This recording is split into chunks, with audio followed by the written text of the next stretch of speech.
Hi there, it's Gary McDougall here. I'm creating a video today on doing meditation to thrive in a crazy world.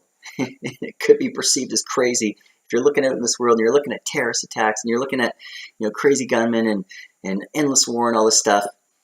But we can use meditation to get in touch with our soul, to quiet that mind, and maybe not maybe not look outside yourself so much and look within a little bit more, so that our bodies, our souls can be channels of light for this world.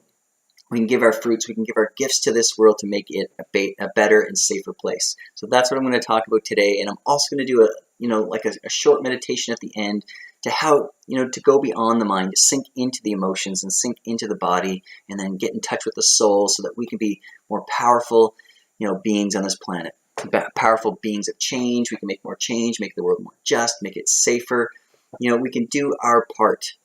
There's got to be a reason why our spirits came into our bodies and why we're here right now. We can accept that, and the sooner we accept it, we sort through the pain, we sort through our suffering. The quicker that light and love can come through us, and we can become more powerful beings of change and be more prosperous in our life and help ourselves and help this planet. So that's what I'm going to talk about today. And yeah, if we look out with our minds, it can be kind of scary, it can be overwhelming, it can be all these things, and the mind will do that, the body will feel those things, it'll feel those feelings. And instead of running from that, we can just kind of sit with it, sit with our anxiety, sit with our fears. And instead of running from our fears, instead of going to addictions, going to sports, going to sex, going to all these things that men go to, when they're suffering, we can kind of just sit with ourselves and sit with that anxiety and let it lift. The physical body is kind of dense, and then the emotional body is less dense, but the spirit will guide us on how, we can have a bigger impact on this planet. So the first step is just take that time to meditate and go within and just listen. Listen to your fears. Listen to how you reject yourself, how you reject source or God or whatever you want to call it. And just feel it. We can just feel it and let it go. And below that, I hear a lot of healers talk about chakra cleansing and doing all this stuff. We can cleanse those chakras, but then beyond that, there's still a spirit or a source that works through us, that is divinely intelligent, that wants to express itself through us. So it's up to us to open ourselves, open our bodies, open our minds to the possibilities that we are channels, that we are positive and powerful changing agents on this planet. If you look out in the planet, you look outside, it look like the economy could crash or war could come to your doorstep. But if we shut that out just for a second, not to avoid it, not to ignore it, but know it's there, and know it's been there for more than our generation, for maybe even thousands of years, it's been ongoing. The story of dark and light may never end, for all I know. All I know is that when we go beyond it, though, shut it out a little bit, not avoid it, it's there. But we can settle our mind and let go of the emotion and trust in ourselves and trust that source. We listen to source. We can become powerful creators of our life. We can create a safe life. We can create a prosperous life. We can fulfill our heart's desires. I know this because, I was a dropout from university years ago, and I didn't think anything would come to my life. And, I started making goals and started opening to my spirit, spent a lot of time with Indigenous people, and started listening to myself and listening to source, and started cleansing my body of those emotions, started changing my mind and opening my mind to possibilities. We open up to possibilities and miracles. Our life can become a miracle. And it may not happen overnight, but if we take, if we discipline ourselves and start meditating on a regular basis, start facing our anxiety, start facing our fears, and just let them dissolve. Or not. For me, I've been doing this for over 20 years, and I still feel anxious and I still feel scared, but instead of running, not perfect, still have my little things, but instead of running all the time, we can face ourselves and sit in that anxiety, sit in that fear. I still feel a little bit anxious making these videos, but so what? I can still share my voice, share my message, and give my gift, and so can you. And in doing so, when we do that, get in touch with that subtle vibration of spirit, that quiet inner voice, and we start taking action from that voice. Courage. The word courage comes to mind. Courage isn't the absence of fear. It's feeling the fear and doing it anyway. And it doesn't mean we have to do anything. We have to do everything. It doesn't mean we have to make a bunch of goals and go do it, even though we're fearful. It's listening. It's trusting in this divine source that's working through us, that divine inner voice that knows how to keep us safe, that knows how to make us prosperous, that knows who that perfect person in relationship is, to help you grow, to help you, have children if your soul desires. My wife and I, we have our troubles, we have our problems, we have our disagreements and stuff, but she's the absolute perfect person for my growth, to challenge me, to bring out my best, and not put up with my bullshit. If you can have a wife that doesn't give up your bullshit, I highly recommend it.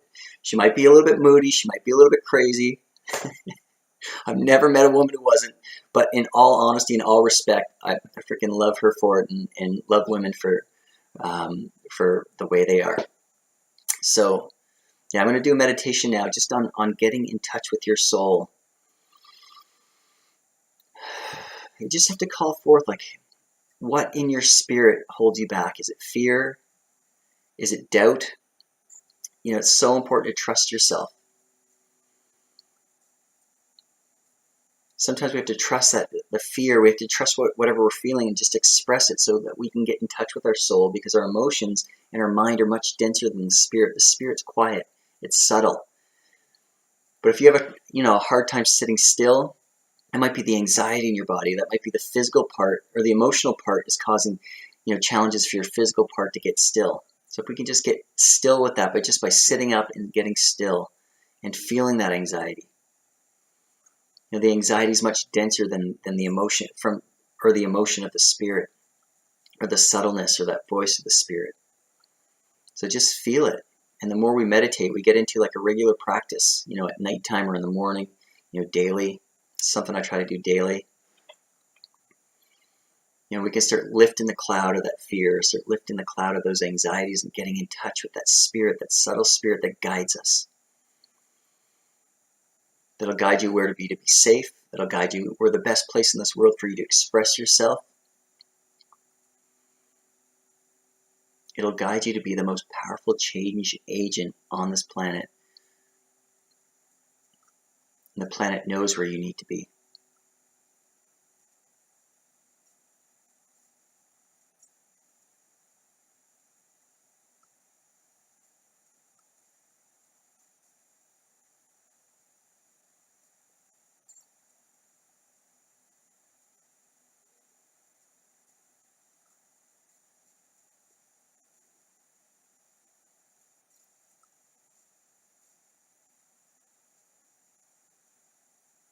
So I've got to go make bread now. Making sourdough bread. My in-laws are in town. Sourdough bread is good for you. It's healthy. And I'm going to make it as a treat for them. So again, I'm just going to encourage you to sit time with yourself. Block out the media a little bit. Block out Facebook a little bit. If you have to go there, go there. Use it, if it triggers you, use it as a tool to heal yourself, to go deeper within yourself. Knowing that when we heal ourselves, we go deeper in our emotions, in our minds. We can get to that place, that special sacred place, that spiritual place that can help save us. That can save our soul, save our bodies, save our life, keep us safe, make us prosperous. Because let's face it, you need to pay bills in this life. We're still in this body. We have to keep a roof over our heads. With myself, I got a wife, I got a mortgage, I got kids. That's a responsibility I have to take. It's a responsibility we have to take for ourselves, not be dependent on others. But it's easy. When we get aligned with our spirit, it becomes easy. When we start expressing ourselves, it becomes easier. When we start letting go of fears and insecurities, thoughts that we're not good enough, or we're losers, or whatever, we just got to let that shit go. Yeah, something that I saw in one of my meditations is that each and every one of us has a divine light, a divine spark, a spirit, where the cells in this body that is God, that the universe is God, that the universe is this body, and it has this divine intelligence. In the same way that our body knows how to pump blood through our veins and our oxygen through our body, through our lungs, this universe knows how to keep itself alive. And we go beyond the mind and get into the spirit, or the higher mind, or source, or God, or whatever you want to call it. That source and God knows how to organize this universe, knows how to bring safety and peace and justice to this planet. We just need to listen. So it's so important to do so. Thank you so much. The message is over. I'm going to go do some sourdough bacon, and have yourself a great day.